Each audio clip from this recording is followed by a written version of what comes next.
Municipal Igbo Federation gimugna dito sa lungsod sa Mutya atol sa General Assembly sa mga asosasyon sa mga mag-uuma gikan sa 16 ka barangay sa lungsod. Sayro nato ang dugang detalye gikan ni Regine Cabilin.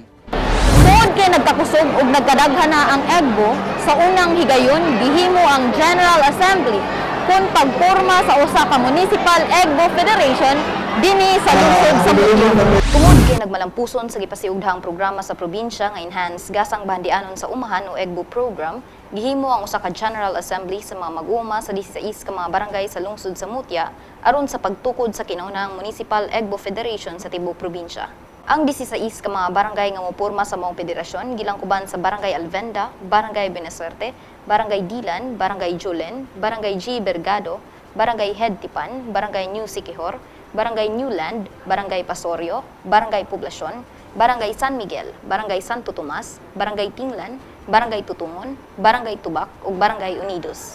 Usa ang munisipalidad sa Mutya ubos sa pagdumala ug operasyon ni Mayor Lorimer Adasa sa mga munisipalidad sa Zamboanga del Norte nga migakos sa programang Egbo ug nakatagamtam sa mga benepisyo niini sama sa pagkat-on ug mga bag-ong pamaagi sa pananom diin kini ang nahimong hinungdan sa pagdako sa abot ug kita sa mga mag-uma sa ilang mga Egbo umahan. Espesyal nga giimbitahan sa mga aktibidad si Mayor Jose Corje Pulungka kasamtangang mayor sa Siayan kinsa may paambit sa ilang mga kasinatian diya sa pagtukod ug cooperative federation sa ilang lungsod.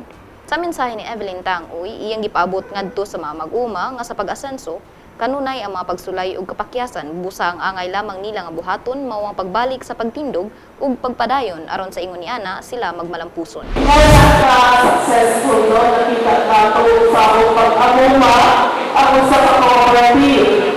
Diba? Successful doon ay mga failure. Pero naman, buti itong balik. O gusto ang mga failure hindi ka himuon. Himuon nila the best way for a person to succeed is when you fall, you have to stand up. Dugang pa niana, gipamahayag ni Ma'am Evelyn nga diya sa mga nasinating kalampusan sa mga mag-uma makita nga nakatabang ang programang Egbo kanila ug nga kini usab ang inspirasyon sa pagpadayon pa sa mao nga programa.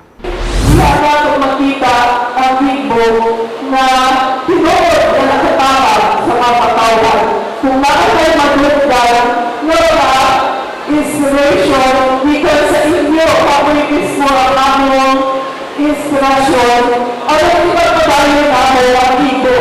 Kung kamo, mahimong successful.